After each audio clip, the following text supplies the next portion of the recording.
Okay, I think we're good to go now. Okay, well, let me get my screen going, and should I turn on my video? Only if you feel comfortable, Dr. Kate. It's totally up to you. I feel comfortable doing that. Let's Perfect. just see here. There we go. Hi, everyone. It's always nicer to see a face. And then let's see. Continue. Just while Dr. Kate's getting set up, I'll give her a brief introduction. For some of you who haven't joined us for one of our webinars before, Dr. Kate is one of our regular speakers. She is not only a naturopath, she is also a educator through Natural Factors, a busy mom, and she is also the author of the Vitamin 2K Calcium Paradox. So welcome, Dr. Kate, and I'll hand it over to you. Okay, thanks. Appreciate that. Welcome, everyone. Delighted to see so many people here tonight being proactive about your health, taking time out of your busy schedules to take steps to improve your health in any way. That always warms my heart. And my goal here over the next, hour, I'm aiming to present maybe around 40 to 45 minutes worth of information, and then we'll have 15 minutes at the end for answering questions. And the goal is to make that information as practical as possible, kind of news you can use, actionable items. So we're going to talk about the signs and symptoms of a metabolism that is out of balance, and also the role that specific macronutrients play in metabolism and energy production. There's been a lot of controversy around that. We'll try to clear some of that up, as well as how to heal your metabolism, what we can do to make our metabolisms work better. So as Michelle already mentioned, if you have questions as we go along, feel free to type those into the Q&A area, and I will do my best to get to as many of those, hopefully all of them, at the end of the presentation. So I'm going to first talk about one aspect of metabolism, which is weight gain. And this is the aspect that we normally think of when we think of metabolism. We're often talking about weight gain or weight loss, and more so weight gain, especially over the last couple of years. This is a study that now may be out of date. It was put out in March 2021, so almost a year ago, showing that at that time, in the first year of the pandemic, people gained between 18 and 24 pounds in that first year. I haven't seen the numbers about what it's like now, but we know that there has been a lot of weight gain over the last couple of years because for lots of reasons, our schedules and our routines and our life has been disrupted, and that has contributed to people putting on more weight. But should you be trying to lose this weight? Well, it's debatable. So this is a sort of a tongue-in-cheek, when I say that wasn't supposed to move, why you should never try to lose weight again. What I think I mean more by that is that carrying excess weight is often a symptom of a problem, not necessarily the problem in and of itself. And the problem is a metabolism that's out of balance. And many common weight loss efforts can further slow your metabolism, leading to yo-yo weight gain and weight loss, or rebound weight gain. Most people have experienced that phenomenon. And so we want to avoid that phenomenon. So what can we do to heal our metabolisms, get them working for us, to help maintain a healthy weight? So first of all, how do we know if our metabolism is out of balance? Obviously, if we've gained weight, that's an important sign of that. But there are other signs, even if you haven't gained much weight or that's not your main concern. Here are some other signs of a metabolism that may be out of balance. Food cravings, especially for sweet or starchy foods. A desire to snack all evening, between dinner and bedtime. You've just had your largest meal of the day. You should feel full, and yet you want to eat all night. A late night sweet tooth, needing something sweet every night after supper or before bed. A 3 p.m. energy slump where you feel like you really need a coffee and a muffin in the afternoon to keep you going. Not being able to go more than 2 hours without eating. or else you feel really unwell. Frequent hunger. So when you feel hungry, you feel irritable. I'll explain why that happens. And carrying excess weight, but specifically abdominal weight. It's a bit different than the fat in the rest of the body. I'll explain why that is different. There are different types of abdominal fat. There's something called deep visceral abdominal fat. That's fat that surrounds the organs, your visceral organs. But there's also a subcutaneous fat that lies on top of those. And both of these are problematic, but specifically carrying excess abdominal. We're not crazy about excess fat anywhere in our bodies, but in our arms and legs, it's mostly just inert fat cells, insulation, extra storage. But abdominal fat cells, in fact, once they reach a certain critical mass, become fairly metabolically active, or rather hormonally active. They begin to respond to certain hormones. They will grow in response to hormones like insulin and cortisol from stress, for example. And they will in turn produce hormones, unfortunately, hormones that tend to encourage us to maintain or put on more weight. So once the abdominal fat reaches a certain critical mass, you essentially have a gland in your body that wasn't there before, and that can really change your metabolism. So that's one thing to keep in mind about that type of fat and why it seems to be so stubborn. So we're going to talk about healing the metabolism in 3 steps, looking at a healthy macronutrient intake, because as I said, there's been some controversy around that. The importance of keeping blood sugar stable, even if you are not diabetic, you don't think you have blood sugar problems. If you have, any of those symptoms I talked about, like late night sweet tooth, wanting to snack in the evenings, those other things. If you have any of those, hunger, frequent hunger, that's a sign that your blood sugar is fluctuating a lot. And then physical activity, there's, that seems like a no-brainer. We would all know that that's important, but there's some interesting caveats when it comes to physical activity and weight loss. Okay, so let's talk about key macronutrients when it comes to metabolism, because there has been so much controversy and differing opinions, or even differing science and trends over the years. Certainly, we all know for a long time that low-fat diets were out. So fat was sort of vilified, or the idea was that fat makes you fat. And I think most of us realize now that that isn't the case. But you still see, around the new year, ads for egg white omelets and this kind of concept, or people with fat phobia. That certainly still exists. So we'll talk about, and then the pendulum has swung the other way to high fat diets being popular. So what is the deal? What do we need in terms of macronutrients? Certainly, we're talking about healing the metabolism. We want to focus on protein intake. Protein is a key cornerstone to maintaining lean body mass, which is key to maintaining our metabolic rate. I'm going to say a few more things about that shortly. So we want to focus around protein. That definitely is important. It's really difficult to maintain your metabolic rate if you're not taking in adequate amounts of protein.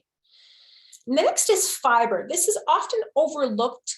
And I think that it's so central to maintaining satiety, which is a feeling of fullness and satisfaction with our food that we eat. Feeling full, balanced blood sugar, as well as feeding our microbiome. We as humans don't digest and absorb fiber. Fiber passes through us because it's food for the good bacteria in our intestines. And the benefits that in turn has for us can't be overstated. And it does play an important role in a healthy metabolism. So then fat, a healthy metabolism absolutely needs healthy fat. In order to burn fat, you actually need to be taking fat in. And if you're trying to cut out fat, then you're likely replacing that with more carbohydrate, which is tough on your metabolism in other ways. It will increase your insulin levels, which is the fat storage hormone. So fat, on the other hand, does not trigger your body to increase insulin levels. And so, in fact, it doesn't, even though it's high in calories, it does not really trigger fat storage quite so much. And then finally, carbs. I think lately there's been so much controversy around this. Because, for example, keto diets are popular, and you see a lot of images that could suggest they're almost magic, that if you just completely eliminate carbs, that the weight will simply melt off. However, the basis of this is that carbohydrates, as I already mentioned, will trigger the production of insulin, and insulin is our fat storage hormone. But there are certain carbs that are worse than others. Obviously, white flour, white sugar, these empty calories.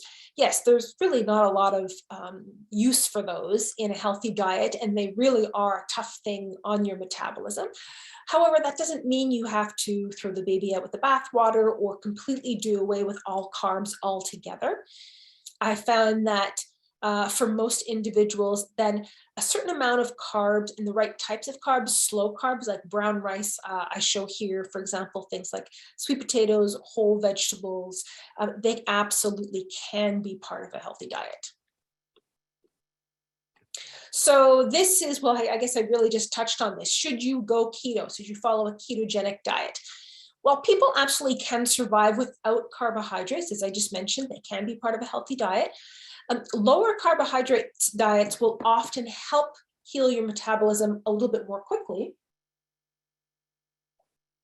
But that doesn't mean you have to be in ketosis, which is a specific state which your body is burning fat for fuel instead of burning carbohydrate, because you literally have no carbohydrate in your body. You don't need to go that far. Now, ketosis and ketogenic diets are absolutely wonderful for certain types of health conditions that I won't get into here.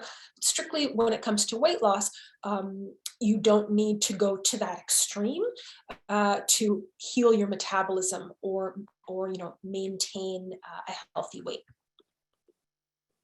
Okay, so I touched on protein and the importance of it. I want to say a few more things about it because it really is key and worth planning your meals and days around your protein intake, because protein helps to stabilize your appetite, reduce your cravings, balance your blood sugar, helps to boost your metabolism. So protein has something called a high thermic effective food. You actually burn more calories when you're digesting protein than when you're digesting fats or carbs, for example. It helps to increase your muscle mass and strength. We tend to gradually lose our lean muscle mass with age. That tends to decline with age. And one factor in maintaining that and preventing that decline in our muscle mass is by getting in adequate amounts of protein intake. And so we have enough of the amino acids we need to help rebuild and repair our muscles as they're being broken down. Taking in adequate protein helps to maintain bone strength. It helps to promote healthy brain function, helps to recover from any kind of injury, including sports injury, and as I mentioned, help to reduce muscle wasting that occurs very commonly with aging. And so how much protein do you need to take in? A very simple, easy rule of thumb. I mean, it does vary depending on the individual and the stage of life and how active you are, but for very easy math for everybody, take 1 gram of protein per pound of body weight. Per kilogram of body weight. That makes easy math. So let's say you're a 70 kilogram person, think about 70 grams of protein per day, divide that up into 3 meals, or maybe 3 meals and a couple of snacks, something like that. That is a pretty good rule of thumb for most people in terms of getting an adequate protein intake. Okay, next is fat. So by the way, just backing that up, if you're looking at, say, a 70 kilogram person, 20 grams of protein per meal, breakfast, lunch, and dinner, and then you've got an extra 10 grams you can get in through a meal or snack. That's sort of how that breaks down. But if you think about it, that doesn't happen on its own. It requires a little bit of planning, and I'll talk more about easier ways and easy ways to get protein in. I had somebody on a webinar of this similar topic not too long ago who said, I'm a 120-pound woman and I eat 2 eggs per day and a half an avocado. Is that enough protein? So unfortunately, that comes out to about 13 grams of protein for, let's say, a 60, easy math, 60 kilogram person isn't even close. And so it's worthwhile thinking about that and planning out, how, getting some protein in each meal. So fat, this is another one, like I mentioned, not just has been controversial in terms of how much we should be eating, low fat diets, now high fat diets, but specifically what types of fats. Fats are required for absorption of fat soluble vitamins, incredibly important for our health. Fats are required for us to manufacture unbalanced hormones. And if you're following a low fat diet, it's easy for your hormones to get out of whack. They help to maintain a healthy metabolism, specific ones in particular. And they support cardiovascular and immune health. Specifically, it's the omega-3 essential fatty acids that are underrepresented in the North American diet. They're harder to come by. They have a lot of health benefits. They're important for skin hydration and moisture in the wintertime, healthy skin, hair, nails, cardiovascular, brain function. Omega-3s are really important. Fats to avoid include high omega-6, so the highly processed vegetable oils, things like corn, sunflower, safflower, the seed oils that are, come through, highly industrialized refining processes. They're not natural fats that would have existed in our diet before a couple of generations ago. Conversely, things like olive oil, butter, egg yolks, animal fats, these are naturally occurring. Our grandparents would have eaten those and stayed very healthy doing so. And so that's sort of, old-fashioned rule of thumb. If you had some olives and a press and some time on your hands, you could make olive oil. Similarly, if you had a cow or some cream, you could make butter. Those types of things are old-fashioned fats, whereas it really doesn't matter how much corn you've got on hand or how much time, you can't really make corn oil in your kitchen. So that's a good rule of thumb to go by. Coconut oil, great fat for as well, high temperature cooking for people who are looking for that. When it comes to, I mentioned omega-3s are especially helpful and they're underrepresented in our diet. You will get omega-3s from grass-fed animal foods, which in the wintertime in Canada, we are sort of out of luck when it comes to that.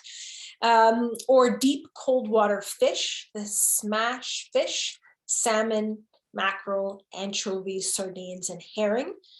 However, the larger fish, like the salmon, for example, that we love so much, even if it's wild caught, the environmental contaminants in that fish mean that you really shouldn't be eating that more than twice a week at the most. But you really do benefit from getting those omega-3s in on a daily basis. So smaller fish like sardines are safe to eat on a daily basis, but Health Canada recommends not eating those larger fish more than twice a week. However, a good quality omega-3 essential fatty acid has been processed to remove the environmental contaminants that we would normally find in fish. So here are a couple of examples. There's the Sealicious omega-3, which is an actual tasty liquid form of fish oil, as well as the Whole Earth and Sea Pure Food Marine DHA. So this is a plant-based form of omega-3 essential fatty acids. Okay, so let's get on to blood sugar and the role that it plays in driving our metabolism. So I mentioned that even if you have not been told you have blood sugar problems, you may very well be on the blood sugar roller coaster. So here's what happens to our blood sugar when we eat a high glycemic index food. So our blood sugar will jump up. And what's a high glycemic index food? I'm sure you can think of some. Unfortunately, breakfast, what we think of as breakfast foods, pancakes, muffins, waffles, cereal, toast, bagels, all those kinds of things, white flour, will make your blood sugar go way up to an unhealthy level and then plummet back down. We've all heard that high blood sugar is bad, and that is true. But high blood sugar doesn't feel bad. You don't really notice anything when your blood sugar is high. It's when the blood sugar starts to drop is when you actually will notice, for a few reasons. First of all, there are brain cells whose job it is to monitor your blood sugar. And when your blood sugar starts to drop, they will alert you, or they unconsciously will alert you. They'll realize this. And those brain cells will drive you to eat. to get your blood sugar back up. And as you can imagine, they're not going to drive you to eat carrots and celery. They're going to drive you to eat something sweet or starchy because they think that this is an emergency. And if blood sugar keeps on going, that we're going to get, we're going to be having problems. And so your blood sugar doesn't have to be very low for this process to be triggered. It just has to be on its way down fast, and then you will have cravings. Again, more so for sweet or starchy foods. So the concept of overcoming cravings, especially those nighttime cravings, people talk about willpower, have a glass of water or some celery or walk around the block. That is only going to be so effective because your brain is essentially telling you if you don't eat a brownie, you're going to die. And so there's other ways to overcome that, and I'll explain and share that with you. The second thing that happens when the blood sugar is dropping like this is that it triggers your adrenal glands to produce adrenaline, because adrenaline is an emergency blood sugar raising tactic. And this is the basis of hunger. So when your blood sugar is dropping and you feel irritable, that's the adrenaline that's pumping. And so this is another sign that your blood sugar is dropping too much in response to having been gone too high too quickly. And this, on the other hand, is what happens when you eat low glycemic index foods, when you avoid highly processed foods or high glycemic index foods like the white flour, white sugar kind of things, and instead are consuming protein, fat, and fiber. You simply avoid all that. Your blood sugar never goes very high, and so it never goes very low. So you don't trigger your brain cells, you don't trigger the adrenaline bump that you would otherwise get, and you don't trigger cravings either. So here is an example, a fairly typical example of somebody on the blood sugar roller coaster. Now, this person has had a fasting morning blood glucose test and was shown that their blood sugar, that was at just around 6 a.m., and was shown that their blood sugar was in a normal range. Okay, so not a problem, but in fact, you can see using a device that the person wears on their body and monitors their blood sugar every few seconds throughout the whole day, that in fact, their blood sugar is skyrocketing into diabetic levels at least half a dozen times throughout the day. And every time it goes up really high, it drops down then really low. This is triggering cravings and hunger and slumps in the energy. And this is a very common phenomenon. And even between 6 p.m. and 9 p.m., see, this person had their dinner just before 6, blood sugar went up, and then it came right back down. And so they felt like eating all evening. And so these are all signs that blood sugar is all over the map. So what can we do? Now, obviously, if high glycemic index foods are contributing to this and triggering it, taking those out, and instead eating more protein, fat, and fiber is definitely important here.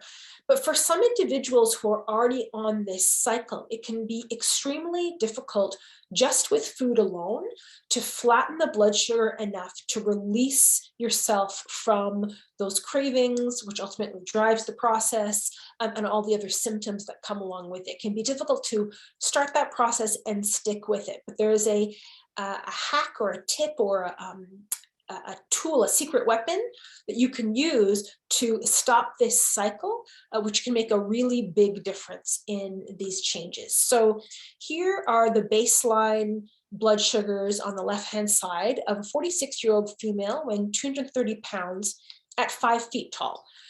So she considered to have a body mass index of 42, which is considered to be morbidly obese. And she participated in a clinical trial at what was then called the Canadian Centre for Functional Medicine. It is now the Centre for Obesity Management. It's one of the world's largest clinics for obesity management. And she participated in a clinical trial that involved the use of a combination of soluble fibers called PGX. There's 3 natural soluble fibers. You can include them in your diet in a variety of ways. Meal replacement shake is typically what's used in the clinical trials for obese people in the setting. And you can see her blood sugars on the left-hand side. Excuse me, I'm going to clear my throat. You can see her baseline blood sugars are up and down all over the map. And on the right side, you can see her blood sugars after having taken PGX with each meal. In this particular case, it was 5 grams, which is a lot more than an average person would take, but this was a more extreme case. But you can see that her blood sugars are absolutely, completely stable. Cravings are gone. She's able to make rational food choices based on hunger and not on being panicked that she is so hungry that she needs to eat whatever is in front of her. It's a remarkable change that happens to the whole metabolism. And if you can keep the blood sugar stable like this for a few weeks or months at a time, then it completely transforms the metabolism. So PGX is the combination of 3 soluble dietary fibers, konjac, xanthan, and sodium alginate, which comes from a brown seaweed. And they work synergistically to bind water. So this forms a viscous matrix that increases the volume of food. So you feel more full, and it stretches and expands the stomach. So you feel full, so you want to eat less. That's important, that it cuts appetite and promotes a sensation of fullness. But even more importantly is that it stabilizes the blood sugar for hours at a time.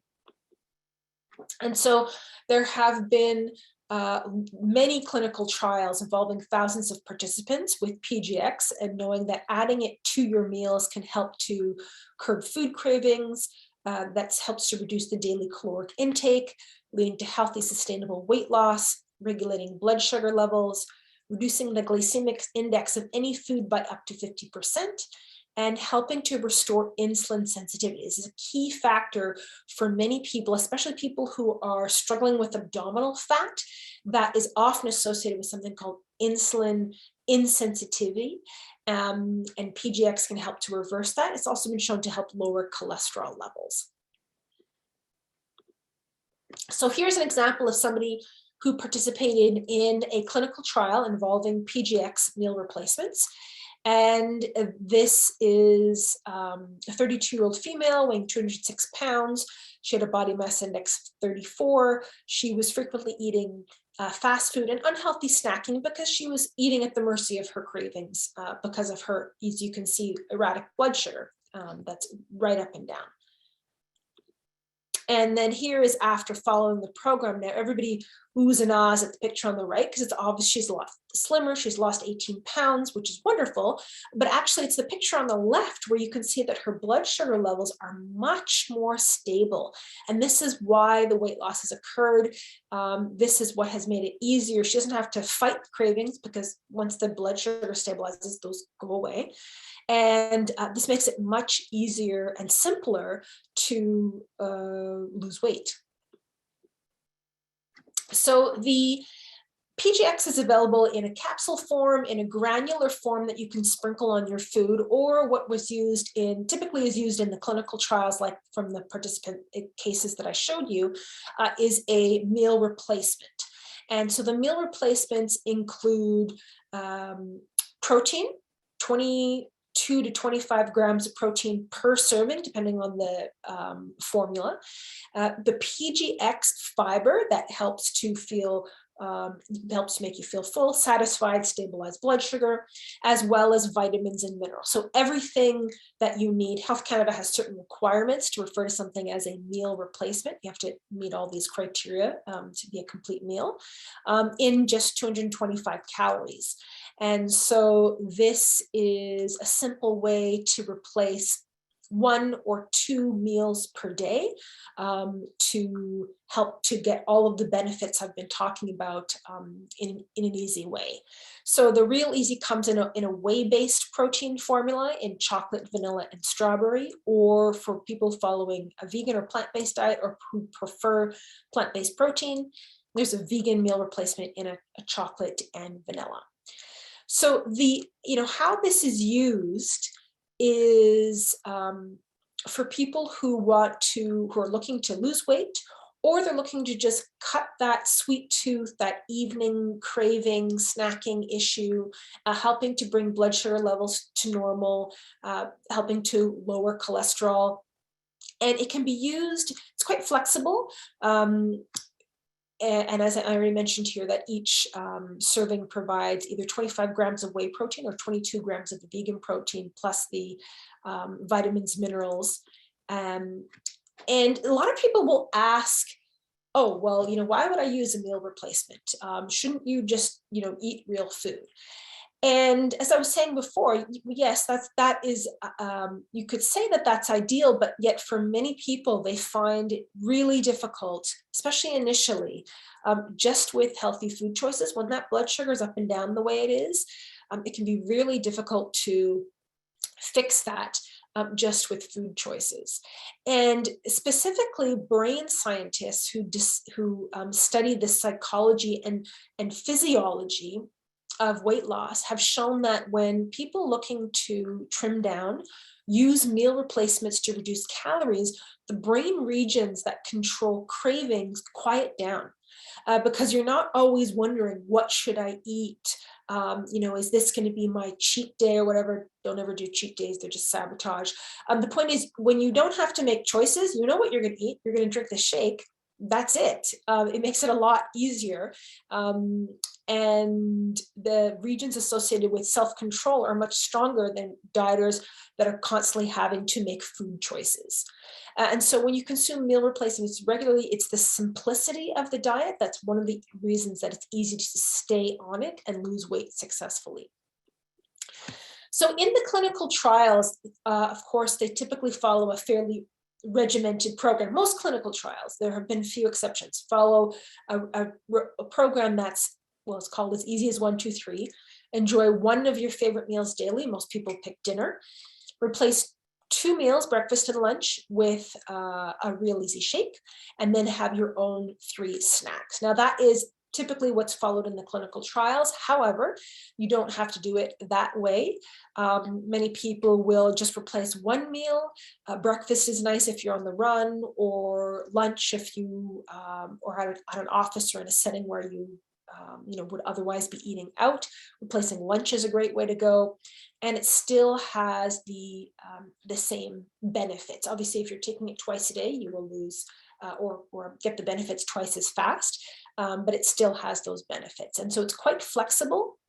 I decided at the beginning of the new year to take the lose 5% body weight challenge myself, and I'm doing that with one shake per day.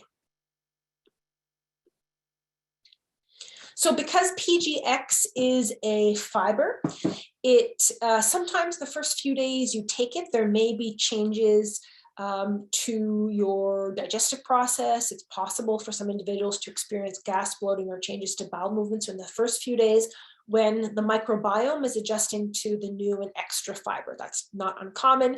The key here, or if you have any difficulty adjusting, is to say start with half a dose or even just half a scoop, and then gradually increase over a few days to the full serving of PGX.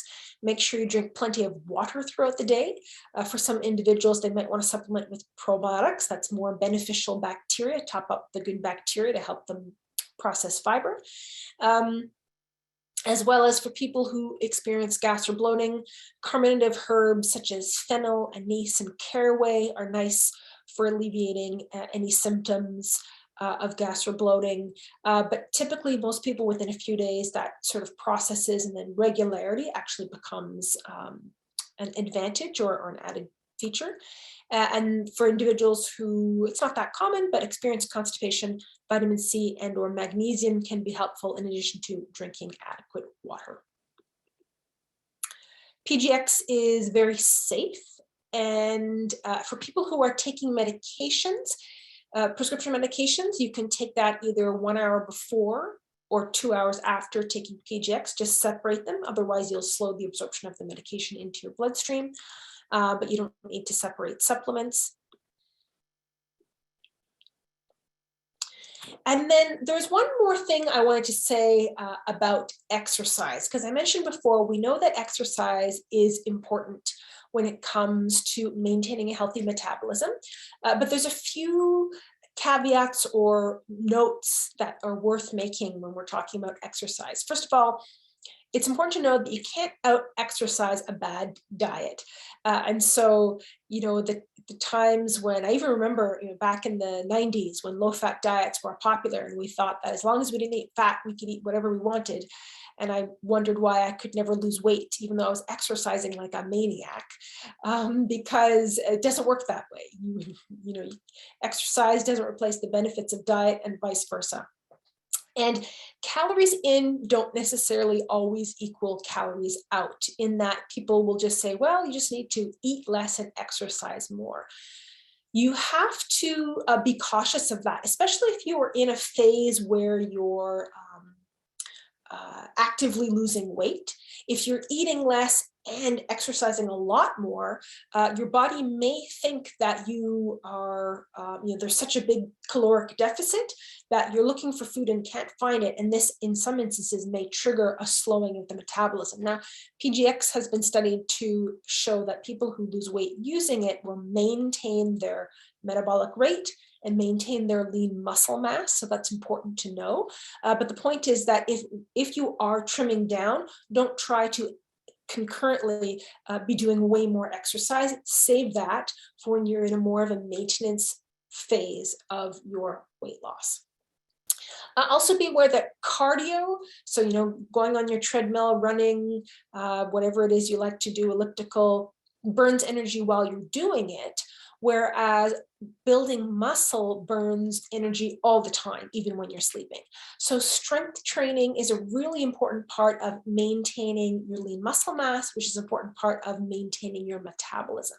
And it's really arguably just as, if not more important than, yes, moving, any kind of movement is important. You want to maintain those muscles. And be aware that exercise does stimulate your appetite. So exercising will make you want to eat more. So keep in mind that you want to make those calories count. You want to make that, if you're eating more, you want to make that nutrient-dense food, and ideally more protein, because your body's asking for that, to repair the muscle damage that's a normal part of the exercise process. Okay, and I think that brings me up to 40, oops, lost my slide there, up to 40 minutes, which is just about the amount of time that I had budgeted for information. And I want to, I see there's some few questions here.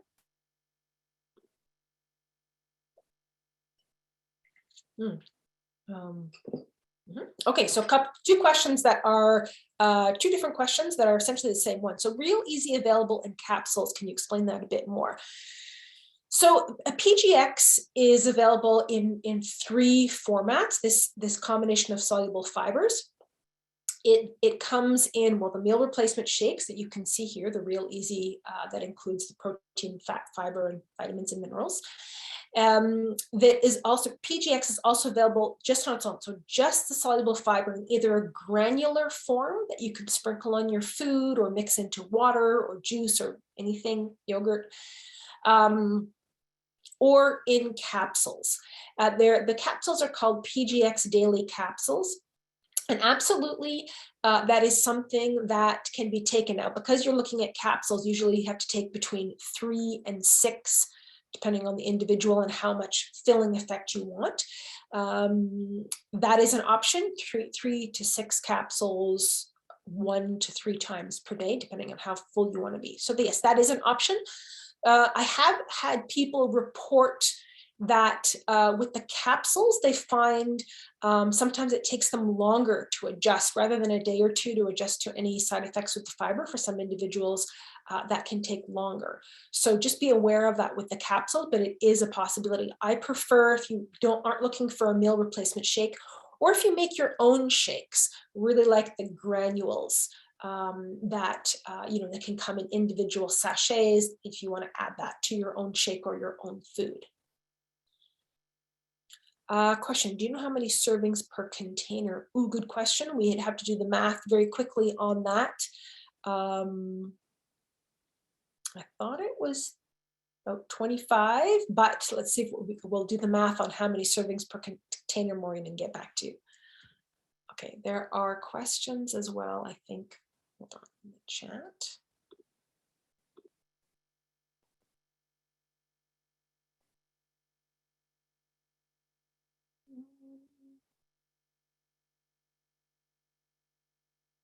Oh, question about PGX. Is it meant for short-term or long-term use? Oh, good question. PGX is safe for long-term use. It's a combination of 3 soluble fibers. These are dietary fibers that are found individually and can be considered to be as foods. So it is something that can be used short-term or long-term very safely. Many people find that they'll take the PGX regularly until they achieve their weight loss goals, for example. And then usually at that point, they may either let it go for a while. Some individuals will take smaller amounts as a maintenance. I know one individual who would take just a little bit of PGX. I believe this individual, she was taking the capsules. She'd just take a few capsules with her supper. When she found she did that, she didn't feel like eating dessert. And just by not eating dessert, she was able to lose something like 17 pounds in 3 months because she didn't feel like eating dessert. So it's very flexible, and there are different ways that can be taken short-term or long-term very safely.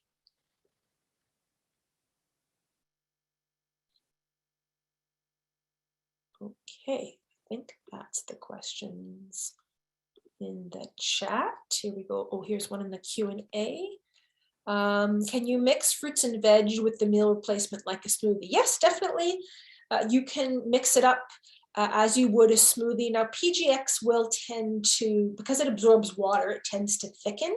And so you have to, you'll experiment and come up with your own recipes to see what works for you. I like mixing berries in with the chocolate or the vanilla one. Sometimes I'll put a few drops of mint peppermint extract into the chocolate for like a chocolate mint version, and I've also put in a shot of espresso for a mocha version into the chocolate, so you can mix it up. You may have already covered this. Is it safe for celiacs and people with IBS? Oh, great question. I did not cover that. It's safe for celiac in that it is gluten-free, and people with IBS, like with any other fiber or new food, anybody with digestive concerns or complaints should go, start with a very small amount, like half a scoop, and gradually work your way up slowly over a period of a few days to see how your body adjusts to the fiber.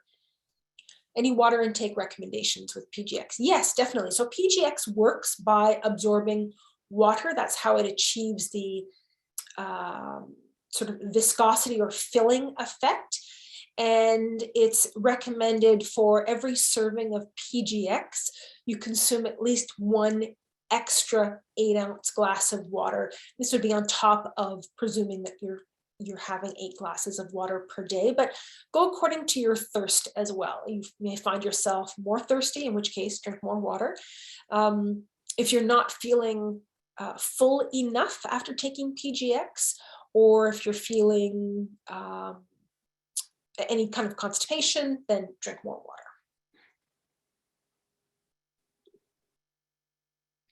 water. We still have about 15 more minutes, so if you guys have more questions, feel free.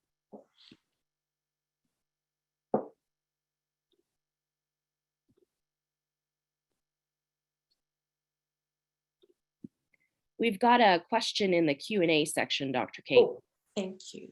You're welcome. Whey replacement okay for lactose intolerance? That's a good question. So there is no, typically no lactose in a whey. Some people can be whey sensitive, actually. So, it's worthwhile checking that out. But typically, no, it's not. It doesn't contain lactose. Let me see. If you do 2 meal, please do not do capsules at a 3rd meal. Typically, you only need the PGX twice a day. I did show one case in which the individual was taking it 3 times per day. And that's very uncommon or unusual. So typically, if you're doing 2 meal replacements, you absolutely don't need capsules at a 3rd meal, and that's not used in the clinical trials. What is the caloric count of PGX? So PGX itself has no calories whatsoever.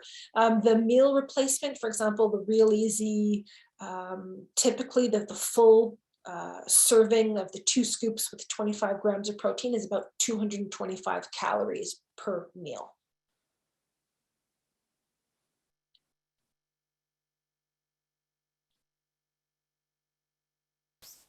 If you're prone to kidney stones, will PGX aggravate this?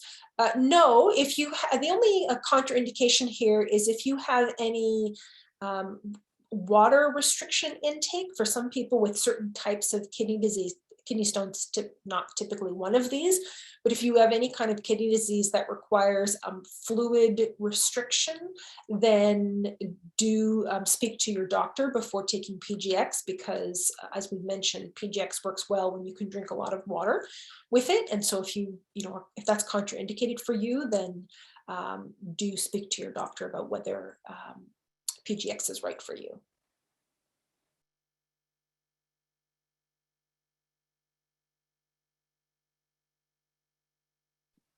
We've got one more question in the comments. Can vitamin D be harmful without taking vitamin K as well? Not typically, but at very high doses, you will see some so-called experts recommending, 50,000 IUs of vitamin D per day, or even, to be honest, 10,000 international units of vitamin D per day. That on its own, over a period of time, vitamin D will cause you to just absorb calcium to no end. Vitamin K2 takes calcium and directs it into your bones and teeth where you want it, keeps it out of the soft tissue, so it protects against that. But at the doses people normally take, if you're just taking 1,000 or 2,000 IUs of vitamin D per day, then you won't typically see problems with just with that on its own.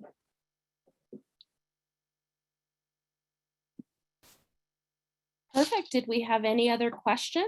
Feel free to pop them in the Q&A section or down in the comment section. We're happy to answer them in both areas.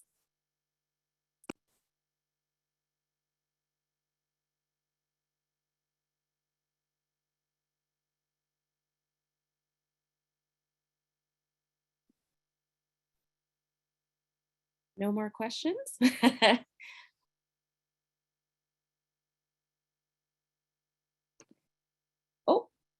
Best time of day to take omega-3 is just with meals. Wouldn't say there's a best time of day, morning, evening, night necessarily.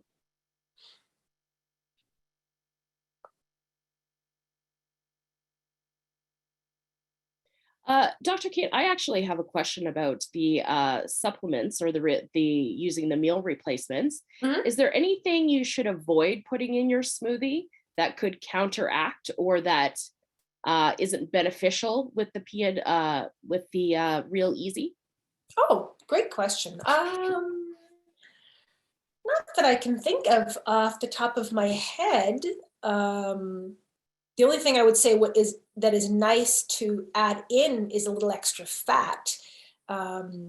That makes you even feel more full longer. There's a combination between PGX and fat that has like extra nice filling effects. But anything you shouldn't put in, I suppose there's certain, you'd have to sort of experiment, because the PGX tends to be, if you let it sit, it can thicken. And so ingredients that are adding thickness to your shake, possibly bananas, for example, that can make it really thick, you may find your shakes a bit too thick. But other than that, nothing that will interfere with the functioning of the PGX. I talked about the lose 5% body weight challenge. Sorry, I should have mentioned that. If you have time, and maybe tomorrow in the email that goes out, there's a great video at YouTube. If you go to YouTube/Real Easy, wonderful interview with Dr. Michael Lyon, who is the director at the Canadian Centre for Obesity Management, which is this really one of the world's largest clinics in dealing with obesity and weight loss.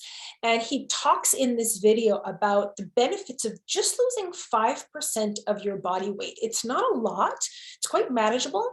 And in fact, there's a ton of benefits associated with just losing those few pounds, or whatever that works out to be for you.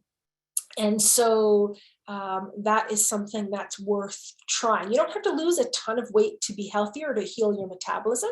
Even just 5% of your body weight will make a big difference. Question, how to transition off PGX? Oh, good question. You don't really need to transition off per se.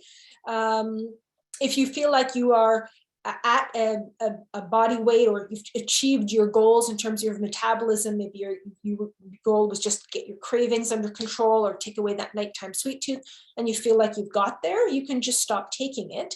And then when you find that your appetite's slipping, your weight's coming back up, or you're getting those cravings or signs that your blood sugar is out of balance again, you can start to incorporate it. So you don't have to worry about it, say, a transition period, but that's a good question.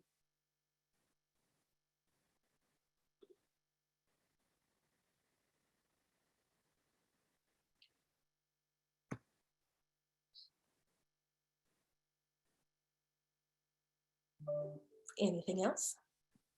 Always takes a minute.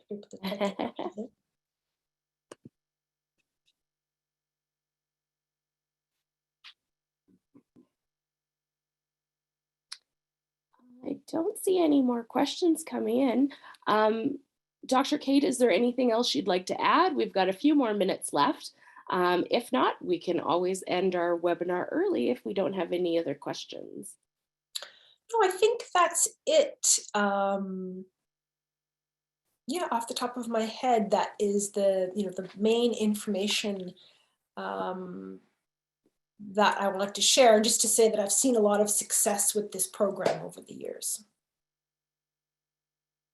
Fantastic. Well, what I will do is we will end it there then. And the video that Dr. Kate mentioned, as well as the recording of this presentation, will be sent out tomorrow morning to all those who registered. So stay tuned to your email, as you will receive that information there. I do see one more question that popped in just at the last minute. So if you want to answer that one, Dr. Kate, and then we will wrap it up for the evening. Sure, apple cider vinegar and MCT to smoothies. You can add it into here too. Yeah, anything you would normally add in with your smoothie, you can add in to the Real Easy instead. Perfect. Dr. Kate and the Natural Factors team, thank you so much for another wonderful presentation and webinar. And thank you all who joined us tonight. Again, stay tuned to your mailboxes, as the recording will go out shortly or in the morning. Thanks, everybody. Thanks, everyone. Good night.